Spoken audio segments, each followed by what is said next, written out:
Oh, you didn't know? We're blaming Nick Robertson for everything now, right? He got benched on Saturday. I think played just a shade over 8 minutes last night.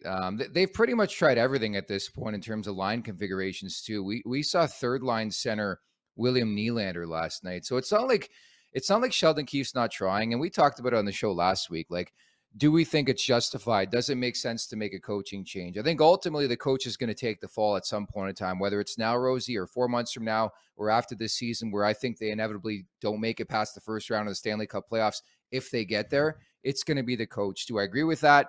Only time will tell.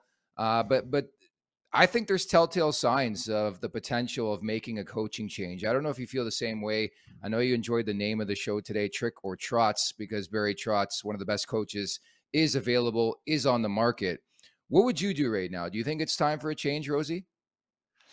To me, it would depend on the personal situation. Brendan Shanahan or Kyle Dubas sits down with Keefe, and what is Keefe seeing, and what is he saying, and what's his plan going forward?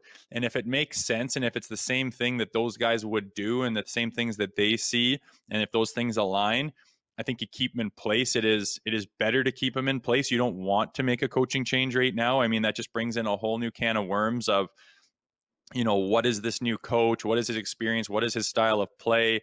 Are their leaders happy with it? Are they not? How long does it take to implement his systems? Is it a coaching problem even? Are you even addressing the problem? Is it the coach?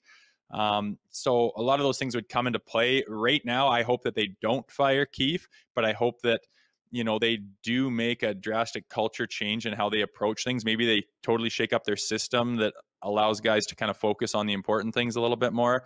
But I Yeah. know Dubas is keeping his eyes open, and it's very difficult to make a trade in the salary cap era, especially this time in the season.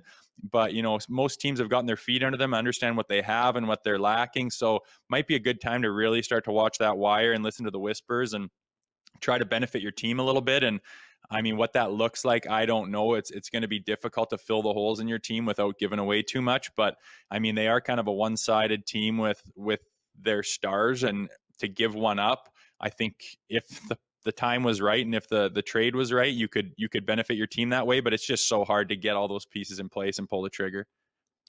Rosie, it's a finger pointing business. I'll just be blunt about it. You have to point the finger somewhere. If you're not going to point the finger at the coach, then ultimately it's the general manager where I feel the finger should be laid at the most. I mean, where do you want to start? The Matt Murray decision, knowing the resume, the body of work, gets hurt a couple games in. I understand it's a volatile position and you can't sort of throw stones that way. But just, outside of the Ilya Samsonov addition, can you name one player that really has exceeded expectations so far in terms of offseason pickups? I think it's wishful thinking if you're looking to make a blockbuster trade right now. It's a flat cap era. The cap might go up significantly next summer. These are type of trades you make in the offseason, but these are type of trades that are in reaction to losing again in the first round of the Stanley Cup playoffs, which has been a theme for this team for the last 2 decades.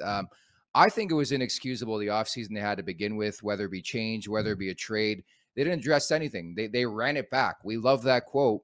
And to me, just that whole thing a couple years ago about killer instinct, and here we are 2 years later, and this team still lacks killer instinct. So I think it's incumbent, it's indicative on somebody, and that would be the general manager. Do you agree with that?